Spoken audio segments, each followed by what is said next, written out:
Was the breakup because of the deli, or was the deli the rebound from the deli was the best therapy I could have ever done. Dogs are welcome. Kids are welcome.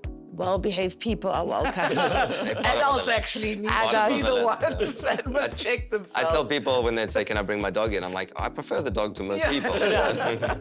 First instinct, you say the first thing that comes to mind, and... Are you sure you want us to fight on I'm like, podcast? yeah. Steve, I know you are... So you thought you got out of this easily. I'm joking. He's gonna Deborah Patter you now. Oh, yeah? Yeah.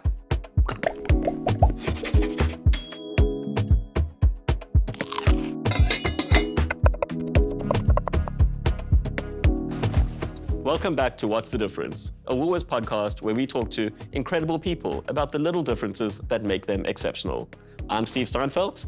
And I'm Sibling Mafu, and in this episode, I feel as though we should say buongiorno. Buongiorno. I've been to Italy once, Steve, with my I've best been, friends. Yeah. We went on a girls' trip to Rome, Florence, and Venice, and it was the best holiday I've ever been to. Italy does live up to the hype. Yeah, it's one of those countries. It's probably my favorite country in the world. I spend as much time there as I can, and when I'm not in Italy, there's a little place in Cape Town that I go to that reminds me all about it. Tell the people where you go for Little Italy. Well, Sibs, today we're taking a journey straight from Cape Town to the heart of Italy with a family who have woven the essence of Italian cooking into everything they do. It is two siblings who use their childhood memories and all of the goodness around growing up Italian to bring something very special to Cape Town, an authentic Italian eatery and coffee shop. They are the founders of Lello's Trattoria, Aperitivo Bar and Caffè, Danillo and Chiara Turilli. Welcome, welcome. Thank you. It's nice to have you guys here. Did you like that intro? It's quite poetic. Yeah, it was great. Courtesy of Steve, Steve. who adores the two of you. Got a bit emotional there. I was like, don't cry, don't cry, And for don't once, cry. you're in my kitchen, I love which it. is a change. It doesn't work, but yeah. First time we've had siblings on the podcast, and it could go in many different directions. I'm terrified. I was a bit worried. Like last night, I'm like, I can't sleep. I'm like, why if we just talk over each other the whole time? We normally do. We normally compete for the who to talk next. Yeah, well, we'll see how it goes. You guys are doing well so far. But to help you relax a little bit more, we have a feature called Snack and Yap. We bring delicious snacks from Woolies that we can try. We've got hand-cooked crisps, truffle and parmesan, which is great. We've got these chuckles, coconut ice. I don't know if any of you have tried that one. It's in the light blue bag. I haven't. Have you, Sibs? I haven't. I'm a peanut chuckles girl in the yellow bag. OG chuckles guy. In the red bag, yeah. We've also got sour gums galore, which I hear is a fave of yours. And mine. And then we've got fruit and chili flavored gums. That's interesting. Which a lot of people haven't tried, and I love them. They're very, very good. That's savory. Okay. So you want to try the crisps? I know who wants to try the excited. Yeah, Try I've been the eyeing crisps. those out. And I'm a chuckles lover, I have to do this. you can have one of those. What I do want to ask, since we have the sibling connection, having a business together seems like the craziest idea. As I took a bite of a chip. Yes, I knew that keep question was munching. coming. Yeah, no, keep munching, you're allowed. And you guys clearly still like enjoy each other's company. So what's the secret there? But the thing about family is that we can fight and we're still family tomorrow. Right. You know, if we were just business partners, the fights we've had would have ended the business. So it's great that we wake up the next day and she's still my sister. Like, we have a lot at stake. Yeah. So I can't get rid of her. No matter how much. I think the one day I put up a post and there's like a picture that someone took, like a little film photo of us, and it's my brother and I, and I'm like, 95% of the time we get on, but that 5% we're telling each other to F off in Italian. And people are like, this is so authentic. When we opened our cafe, there was a woman sitting in the corner and we were literally swearing at each other in Italian. It's the only time we really speak Italian, I guess. And she, like at the end, when she got up, she was like, it's so authentic, it's so real. And I'm like, you don't know what we were saying to each other. You would have thought differently. You guys can share with us if No, you it's fine. want. No, you must actually try these. To those chips and those chuckles for dear life. Yeah, let me try. These are sensational. Dani, what are your thoughts on the chuckles? They won't replace the red chuckles, but I think every now, like in between having those every day, I think one day I'll swap to these like a week or so. Maybe. You're an everyday I chuckles eat guy. chocolate every day, yeah. And chuckles are, impressive. yeah.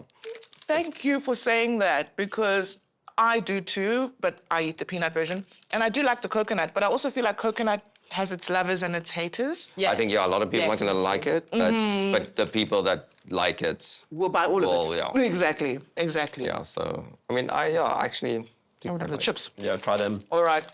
Really And nice. how it. I are haven't the tried those yet. truffle My and thing is parmesan? we actually fly truffles in from Italy and we do truffle pasta nights. And so I'm like very particular with truffle flavor. And I think this is fantastic. It's done very well. Because it's quite subtle. A lot of time with truffle stuff, it's overpowering. This is not at all. We often talk about Woolworths taking things to private school. And I think they've done that with these chips. Yes. They've done it well. Speaking of truffle, and I'm going to apologize to Chiara because I'm going to make you emotional before we even begin. Okay. But one okay. of my fondest memories of your late dad, Ricky, who owns Scarpetta, was when he would walk around with truffle in his pocket. And if he liked you, he would come and like shave some truffle over your pasta a bit more. And we have to talk about it because that's where kind of it all started for you guys, right? Like, and that's where Lelo grew from into a deli, and then now into a Trattoria, Aperitivo Bar, and of course we have the coffee shop too. Sorry, Ki. You got me good. Yeah. Oh, wow. You can Yeah, take your actually got it. time. I'm Well like, done. Danny, you can talk. I'm just going to pull myself towards Yeah, myself. I mean, that's, food must have, I mean, being Italian, from the youngest Yeah. age, it must have been. It was a part always, of I what mean, you we do. grew up in restaurants and forcefully grew up in restaurants. And it was always part of our thing. And both of us, I mean, she stayed more in it. She became a food stylist and food editor. I became a fashion photographer. We tried to like get out of the family business and get away from food. And then, you know, COVID and things, and I was in Germany and came back and just built a deli. I broke up with my girlfriend of 12 years and just built a deli. And it's just in our blood. We can't get away from it. We've tried, both of us have tried to like exit the food world, but You keep coming back. it's just in the blood. Was the breakup because of the deli, or was the deli No. the rebound from The deli was the best therapy I could have ever done. I locked That's why we myself have in a a little. deli. It was a Pilates studio next to a friend of mine's cafe. I took it over, locked myself in there, watched YouTube videos on how to tile, and built a deli. Best like tiler, literally, by the way. I had a month free rent, so I just locked myself in there. It was the best therapy ever, and yeah, built a deli, and then went. Knowing, coming from growing up in restaurants, like, what have I done? Yeah, now why? I have a deli. Like, what have I done? And it was actually turned out to be the best thing. Now it's grown to big things. So, yeah. So. You know, one thing I'm like thinking now that I'm not like about to sob my eyes out, thank you for that. Straight. My dad had a thing, we once went to this Italian restaurant and they put the gloves on and they weighed the truffle. And I was like, oh, wow, is that how people do it? Because my dad was like, if he liked you, he got truffle. Let me tell you, the one day he's shaving the truffle and he does a ding, ding, ding. And I go, Dad, what happened? No, those people, they're full of rubbish. I was going to say, you had that Don't experience. deserve the good stuff. You had that experience because my dad liked it. Yeah. You know, because, my dad really liked you. But I mean, speaking of your dad, are there any, like, what is your earliest food memories that come to mind? I mean, there must be many, but what was those formative, I always say that I think we all have formative food memories, especially us in the food industry that shaped like our idea of, oh wow, like food is the coolest thing in the world. I mean, mine not being Italian is still about pasta, weirdly. Right. So I can only imagine love what you. yours must be. Yeah, the youngest always had to make the coffee. So coffee was always, that's why I do coffee now as well. It was in the mocha pots. So that was probably early on. And I remember actually with my grandfather, you were quite young because she's 2 years younger than me. My grandfather's grandmother taught him how to make gnocchi. And gnocchi is like burning hot potato. My grandfather, Lelo, being a mechanic, his hands were tough. And I remember trying to roll the gnocchi, because if you squeeze too hard, you get little bouncy balls. If it's too light, it breaks apart in the water. So I remember like hot potato, trying to like roll this gnocchi and like almost wanting to cry. And he was just like, no problem, you must do it harder, softer. Yeah. So it's the Make it feeling his perfect. grandmother gave him. And that's why we also want to do the deli, is because you can read a recipe on a card or whatever, in a book, but being taught by my grandfather or his grandmother to my grandfather to us of the feeling of food. And I think that's probably the earliest thing I can remember, is that the getting taught the feeling of food and me being the motor of the pasta machine. I mean, like, That's why we know food. Not, as I people said. are like, yeah, when did you start working? We're like, we were managing restaurants at 13 years old. 13, 16, I But was I working think, in I think the thing is, like, for me, my dad was always like, you know, being a South African Italian. He wanted us to like be the best. He was hard on us, but like he always, kids and children are very important. So it's always like being together, being part of family. So like, you know, even when I wasn't tall enough, he would make these big pots of bolognese. And then, you know, he would put the chair there so I could like see in, and then, because you know, there's nothing worse than getting the chunks of meat. Yes. And the secret is that you actually put it on a low heat and then you chop it up. And then you get your kid to stir it. And then you get your kid to stir it and you watch over the show. No, that's not right. You know, so it's like the thing of like food making me feel a part of something. Yeah, and I think that's the beauty of Italian cooking, is it is so regional, it is so dependent on families. You can have two families in the same little town that will make things differently. Definitely. And Or fight about it. or fight about it. Yeah, We have all the internal time. fights in our family about Napolitano sauce, Pomodoro sauce. One puts garlic, one doesn't put garlic. My grandfather used to use balsamic, and my dad and my grandfather used to fight all the time. But something that is agreed on, when I went to Lelo's, I saw the sign about flat whites and cortados. That's our daily struggle at the moment. I'm trying to remember the exact wording, but maybe you Our can just swear words in our cafe. remind the people what the golden rule of Lelo's is with regards to coffee, so that when they visit, they know what not to do. Don't swear.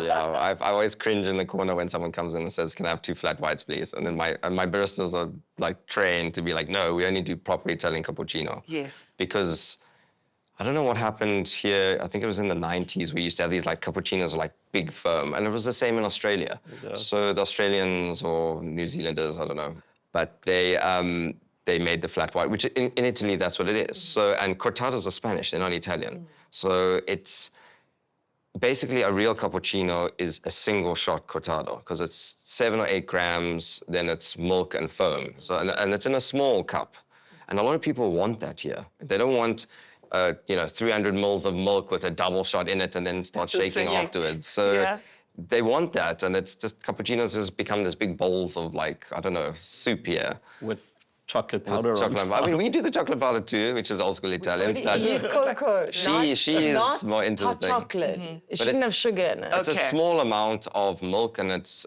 a small amount of espresso, and that's it. It's very. I mean, listening to them, so you can clearly tell they're passionate about We like process. frosting here. We like. What they don't learn from family, they've literally gone to Italy and learned. Tell us about the pizza al taglio. Oh my gosh. You got emotional there too. just Emotional there Take too. us on a journey. Take us to Rome. I'm seated.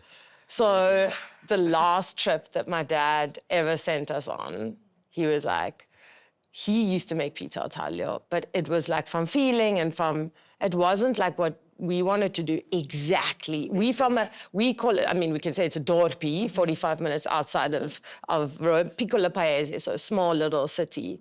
And my dad was like, I'm gonna fly you guys in, you're gonna learn properly. And it was the most magical, wonderful experience. Like my brother always tells the end where I was like sobbing my eyes out, and then Which seems to be quite a theme very for you. emotional. We went- I yeah, we feel the went and feeling. did- She sobbing over the pasta. My Exactly. goodness. We did this whole course with this guy and we went through it, and it's also like how it works and the 72-hour fermentation and putting it in the fridge. So he teaches you all that. Half of it was about gut health. The Italians are obsessed with gut health. Digestivo. Yeah, It must so- be digestible, you know. And we did this whole thing, and we made the pizza over days. And then at the end, it was like coming to the final thing, and she just burst out crying. So the main guy, he was also got emotional, but one of the like Sue pizza chefs, he on the side, he was just like, "What is going on? What these what do crazy we do people?" now? And they were speaking English and Italian mixed, and he was like, "I don't get this." It was interesting. Yeah. But it's been a long mission to get that. It's been like, that was like a year and a half ago. And we spent months of now we've got crying. Crying. Oof. But you know what the thing is? It's like we have, like the Italian consul came yesterday, to give you an example. Okay. And he was like, I'm coming to try a pizza al taglio. And I'm sweating. Yeah, she's just standing there like, And I'm like, watching him eat. You know, and he approved of it and he loved it. And you know, Italians are quite honest and not very... Especially with food. You don't You do- say. Not big on like compliments. Yeah, compliments are difficult to get. We're like pacing up and down, and I think like we finally got it, and it feels so good. We believe in the education of Italian cuisine. That is traditional. That's the other thing with the flat white story is we don't want to, you know, in South Africa, we're really good with customers and we'll change to what the customers want. But for us, we can do that, but then what happens is we start making flat whites like everyone else, and then somebody goes on holiday to Italy and has cappuccinos every morning and comes back, and then they're like, you're not authentic. Right. You say you're authentic, but, you know, so we can't allow anyone to sway, and we have Australians shouting at us when they come, they want flat white. But we're not allowed to, like, we want to keep it as authentic as possible. Yeah. That's why we go there all the time. I mean, that was basically what I was going to ask you next, is it's not the typical style of pizza that South Africans are used to. Yeah. So since you opened last year, how has the response been? I mean, I've cried a few times. And the men don't know what the hell to do with me, but the women always give me a hug, so that's good. I think it's also, you know, it's a pizza for everyone, because I had this, like, very buff dude come in. He's like, I don't eat carbs. I was like, okay, have a little piece and tell me how you feel. And he had it, and he's like, I feel light. It's a light pizza. Exposure therapy. Yeah. But the 72 hours of fermentation allows the gluten to actually get eaten and evaporate. But also you can choose, because it's by weight. So it's a very Roman thing. It's been in Rome for, I don't know, hundreds of years. And you go there. Describe it as a pizza. So for those who haven't had it before, it's quite a thick. Yeah, so it's pizza or taglio or intaglia in a tray. So it's made in a tray. So it's a big rectangle, 600 by 400, and made in deck ovens. And it's crispy underneath and soft on top. That is like the criteria of what it has to be. Yeah. So, and then the people can come. It's more like a street food, like a takeaway, and you can cut whatever size you feel like. You can have half a sheet or you can have a tiny piece. It doesn't matter. You can do whatever you feel. And they're all different flavors and different tastes, so you can mix and match. It's not very like the Neapolitan that is very famous now in the world, which is thin and then like fat, doughy sides. It's pretty much even throughout, and the toppings vary hugely. Every pizziola in Italy, and even in the dough, there's different, like cereals that people use, and it's like, you know, like whole wheat and stuff like that. So every pizziola has their own secret recipe. I'm not going to say anything. I'm an oversharer, but this one's an oversharer sometimes worse than me. I just want to give people knowledge. She needs to get me to sign on. I just want to say, like, can we just congratulate ourselves for we haven't spoken over each other too much, eh? No, you guys are doing very, very well. Steve and I need to work on very well, yes, speaking over each other. It's like siblings and siblings. And then you have your pastas and the panini too. Yes. What's one dish that feels super sacred to you? And that you'll never change? It's just perfection. I mean, time and time again. I have an answer. What is your answer? There you go. Should we say it at the same 3, 2, time? 1. Bolognese. I thought hers was going to be different, actually. It's our dad's bolognese, I guess. That's what everyone has their nostalgic home food, and for us it's his bolognese, which is actually a ragù. So it's I was about to question your Italian authenticity there, Danilo. Sorry. Steve, the other sibling, was about to step in. Yeah, he goes to Bologna more than all of us. And there's no bolognese there. It's, so we just call it bolognese here, but it's a ragù, it's a meat ragù. So, and ours is, being from the central part of Italy, it's very tomato-y. Yeah. Obviously, Bologna, it's less tomato in it. It's a different thing. But as you said, you're exactly right. Every 10 kilometers and different families have their own thing. Yeah. So it's our family one, and that's and apparently hers as well, nostalgic food of growing up. It's happiness, it's comfort, like anyone that walks in. And you know, my favorite is when you see the little kiddies and then they slurp and then it smacks them in the face. And then that's what we want. We are very much about dogs are welcome, kids are welcome, well-behaved people are welcome. Adults actually need to be the ones that must check themselves. I tell people when they say, can I bring my dog in? I'm like, I prefer the dog to most people. And it's quite controversial because if I'm not mistaken, your dad used to put peas in his ragù, no? That's in the lamb ragù. The lamb ragù. Okay, sorry. Yes, I was no. Damn, you have a good memory. Yeah. Scary, actually. I'm that was 2-3 years ago. So, that. So that comes from his father. And I think that is the big thing with Italian. People are like, that's not how my nonna makes it. I'm like, yeah, because your nonna and my nonna are different. You know, areas, you know, and I think that is the beauty. And I think also with what Woolworths have done over the years, because I mean, I started out as a food stylist with Abigail Donnelly. You know, she was my mentor. Iconic, yeah. She's still my mentor. Love her. And to see the evolution of how they've also brought in all this Italian produce so that people are more aware. Like, I think we're all doing our fair share of, like, education in, like, the Italian department. In the spaces you're in. Yeah. Everyone knows the traditional, well, not traditional, everyone knows one type of Italian. And to be honest, a lot of it's actually Americanized Italian. Also Americanized and romanticized in a way. Exactly. You know, so you almost go in with a certain idea, but I guess the thrill for you guys is when someone is kind of surprised by something that they didn't expect, or, you know, they perhaps are like, I would never eat, and then they become converted. Yeah. That's my best. That's why you do it, yeah. Has there been examples of that where someone has come in and been like, well, aside from the pizza, I guess you gave us I think it's also like, it's quite interesting, because let's talk about like the plant-based thing. This is what's quite interesting. Yeah. So I have a friend who's plant-based, and she actually said to me like that the word vegan is a little bit harsh, so we changed it to plant-based, and I built a sandwich that is meaty without any meat alternatives. Okay. So I've got my 4-hour cooked tomato, I've got char-grilled aubergine, I've got Italian artichokes, I've got basil, and a woman ordered it the other day, and I know she always comes in for the porchetta, and I went up to her and I was like, why did you order the verdura? I called it verdura. I changed it on the menu. It was called vegano. She's like, I like the sound of the ingredients. And I love that it can work both ways with someone, you know, eating more meat or eating less meat. And I think it's very, very interesting how, like, also names of things. Yes. You know, to just maybe be a little bit more open about it. Absolutely. Yeah. Yeah. Well, guys, I think what you've done is amazing. You know, it's one of my favorite spaces in Cape Town. You're like the first person there. Yes, I think I was the first person there. Like, take your laptop and go, Steve. It's been 4 hours. My goodness. And I mean, obviously, your mum, Melissa, is a big part of it too now. Yes. And your pappy, Nila, who I'm obsessed with. Oh my The God. best. The best doggo. Even taking sips. Really? Oh my God. She's obsessed with him. Yeah. Call him uncle. I'm like, it's so special, because I think you came in on, like, you know, your own accord, and you tasted it, and I think he had the pasta, and then he just kept on coming back. We did Pasta Tuesdays while we were building the new store, and it was in our little cafe. Yeah. And that was, I think, the first time we met. Or it was in the other deli, but we met at a Pasta Tuesday. Yes. And then every Tuesday he just kept on coming. And then he just like kind of became part of the family. Power of Pasta Tuesdays. Apparently. Yeah. And now it's pasta every day. Every day. Yeah. Pasta every day. Exactly. Now we're going to make things a bit, hopefully, less emotional and go into a bit of a game. Yes. Quick fire, we like to call it. Sibling sync. Ooh. I mean, you've known each other all your lives, so this shouldn't be too hard.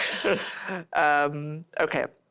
First instinct, you say the first thing that comes to mind, and... Are you sure you want us to fight on I'm like, yeah, no, it'll be fun for Steve and I. on the other side of the table? Whose room was messier growing up? Danny. I think I know the answer. Who's more fussy about their coffee order? She's more... I don't know how to explain it. He just likes to call me full of rubbish for everything. Yeah. So, No, but she, like, if I'm, like, trying, like, we bought a new grinder the other day, and just trying the new grinder and stuff like that, and if I'm unsure, I give it to her, and she's actually more, maybe her palate's a bit sharper. She can pick up bitterness. I think because I like bitterness, and Italians like bitterness. Yes. So, like, in Negronis and Aperitivo and stuff like that, and she, not that she doesn't like bitterness, but she's more accurate with when telling if espresso is bitter or not. I'm And getting compliments, especially in guys, it's not cappuccino. normal. Once it's in cappuccino, I'm like really like trying to like taste it to like see if it's bitter at all. But I like the bitterness. But she's like, no, it's too bitter. And Are I'm you like, saying she's more detail-oriented? more, yeah, with taste-wise, she's made me more detail-orientated. Has he ever said that to you? But especially with bitterness. Especially with I think, bitterness. can we do this like once a month so I can just get compliments? I'm not used to getting compliments. No, because I was like, definitely me, because I'm the one that deals with the coffee, but actually not. I actually use her as my guinea pig sometimes. Give it Sorry, to that was long-winded. You guys No, wanted no, us on this great. No, podcast. keep Now it it's like... Very on brand. Unfair, this next one. Yeah. her. Ooh. Who is the favorite child, be honest?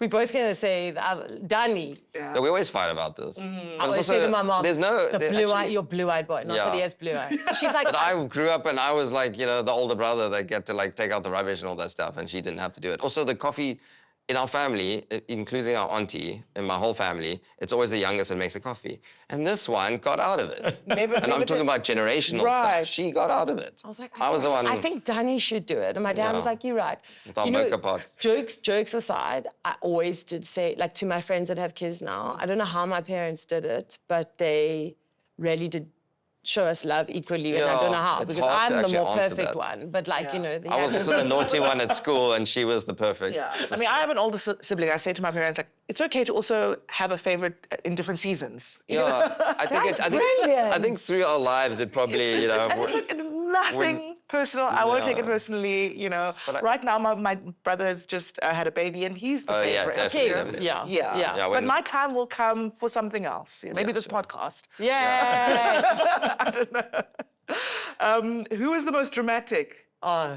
Chiara. Definitely. That's easy. That's the easiest question so far. I've cried 5 times in the last I mean, you've seen it now. Oh, golly. Who is funnier? That's a difficult one. We both funny. And do you genuinely make each other laugh? Or is it all just PR? Mostly fighting, but yeah, sometimes laughing. Yes, I mean, like sometimes she's... Yeah, we do. Yeah, I think I'm sarcastic. It's a different type of funny. Yeah. More dry. Yeah. Yeah. Yeah, you picked that up straight away. Yeah, no, well done. Thank you. Who gets hangry the fastest?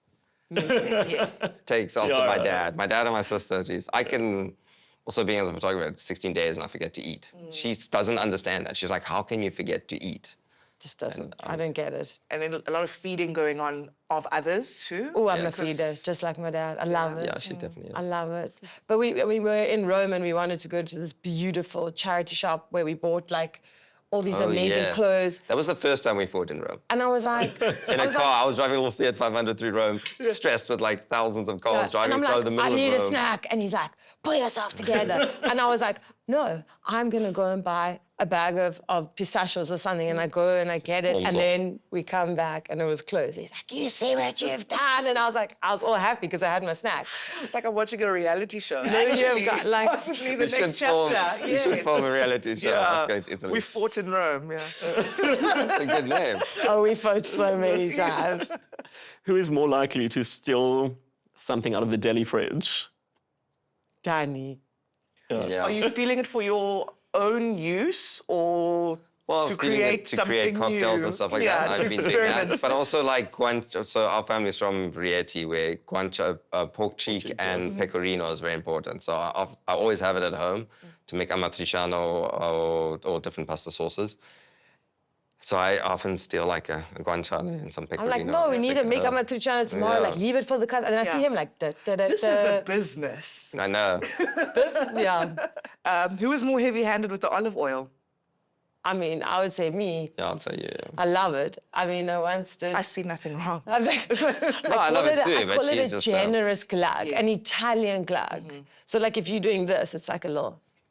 I'm more like accurate and more pedantic, and I go to Italy to learn the matriciana recipe from, you know, the 1500s, and she's more like... School fees.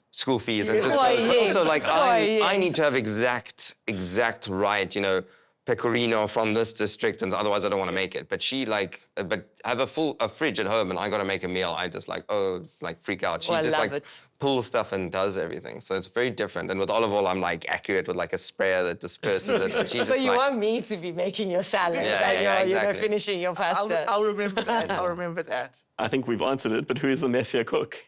Me. Yeah, for Chiara, sure. She definitely takes on my dad on that. My dad used to cook at home like he's got a full brigade in a kitchen. Okay. And then he'd sit down, eat his thing, and be like... And like the kitchen is like pots are falling over. He'd make pasta in like 4 or 5 pots. But who's the better cook?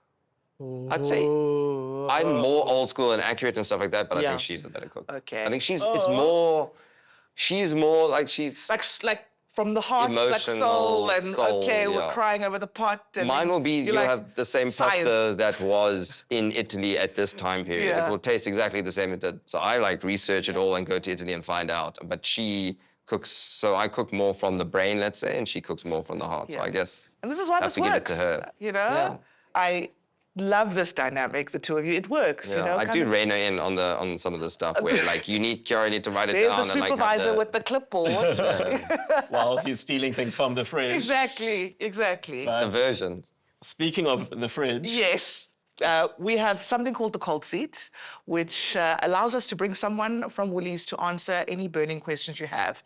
It's chilly, like Woolies is, when you have to go inside and have a jacket on. Because, you know, we adore that. We love their refrigeration.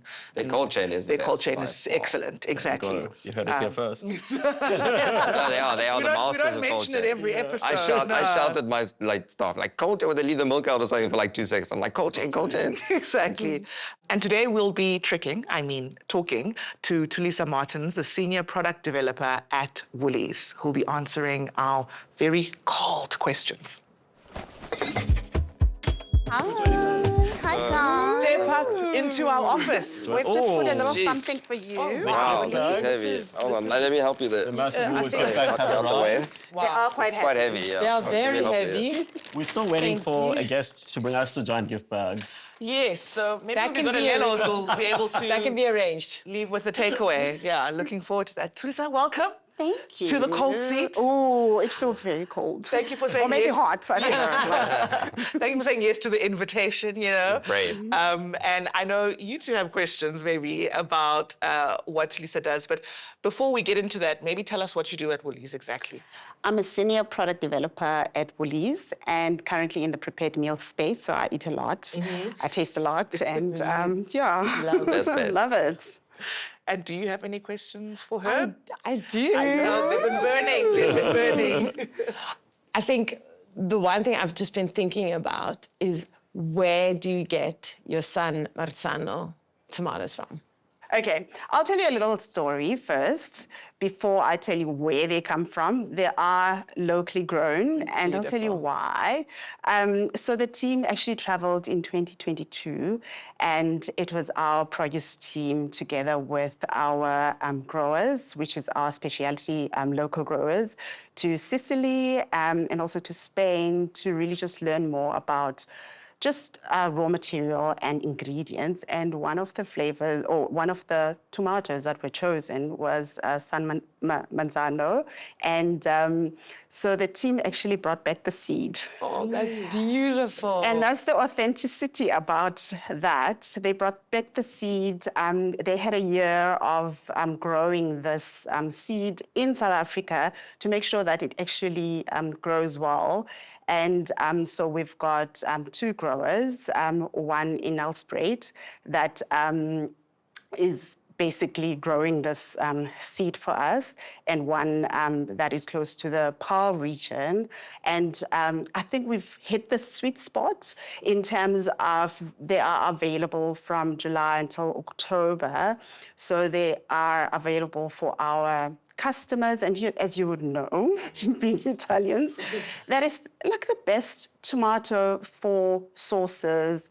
And it's just got the fleshy, they're quite fleshy, not too like more meaty in a liquidy, way, more meaty, less seeds, thin skin. So for me, when I make an Italian tomato sauce, it's so much better because I use the right ingredients. We have such amazing produce in South Africa, but tomatoes has always been the one thing that we felt was a little bit like, I don't know why. I think it was an old cultivar that they were using. But now that new cultivars are coming out, it's amazing. Yeah, much better. But I think the exciting thing is, and it's also like us, like who we are South African and we are Italian. And I think when you like bring the seed here and grow it in South Africa, so that's why I was so excited. I was like, where do they get them from? So that's amazing. Yeah, and I always say they look like they are Mediterranean sun-kissed, but they are grown in our beautiful soil. Yeah, so amazing. Yeah. Thank you for telling me your secrets. Chiara was good cop because she asked a nice question. She did, but Steve, I know you are. So you thought you got out of this easily. I'm joking. He's going to Deborah Patter you now. Oh, dear. Yeah. So, Be nice. and it actually ties into what you just said, is we grow so much amazing produce here. We have such incredible products. why do you import authentic Italian ingredients at Woolworths? I think the beautiful story is the tomato story. Where we can bring it here and make it authentically here, we do that. But something like balsamic vinegar from the Modena region. I mean, I was in Modena myself. You cannot taste the best balsamic vinegar, and you have to. So having been there and tasted that, for me, we have to bring it back to our customers. We like there's some things you can do here, but there's some things that have been there for centuries, and you can't change the culture. It will never. Parmesan, balsamico, all that stuff has to be from those regions. Let the Italians do what they do best. Even in Italy, you don't get balsamic from. You get it from Modena. Even in Italy, which is in the same country, we way further. They will bring it in from there. So we can't beat that. We've got to bring the South African. We got your back, girl. We like that. So thank you for your hard work of traveling to all of these beautiful locations. Doing important research, of course, so that, of course, we have, the best of the best. So I appreciate your sacrifice. Such a huge sacrifice. Sounds like the best job, honestly. Yeah. Next time you need to go to Modena, hit me up. It's one of my favorite places. He's a decent researcher as well. So thank you for coming and thank you for answering those questions. And I think, when you are shopping at Woolies, having that education, which is also something that's super important, kind of makes you appreciate it a lot more, in terms of, when you are preparing food at home. So appreciate you. And thank you to you two as well for coming in. Thank you for having us. We'll see you at Lelo's. Steve, possibly more than me, because you are there every day. Well, I'll see you guys tonight for and the pony for sure. We've already discussed. I've got my barrel-aged moose. We'll reel you in. Don't worry. Mila will reel you in. Yes. And then we'll keep you there with food. Exactly. So, Chiara, Danillo, Thulisa, thank you again. I'm starving now. I want to eat a bag of potatoes. Tomatoes. Potatoes or tomatoes? I don't know. Or pasta, or pizza. Or pizza, yeah. You can organize, don't worry. Thank you. This has been What's the Difference, a Woolworths podcast. If you enjoyed today's episode, remember to like, subscribe, and share. You can find us on YouTube, Spotify, Apple Podcasts, or wherever you get your podcasts. Until next time, bye-bye.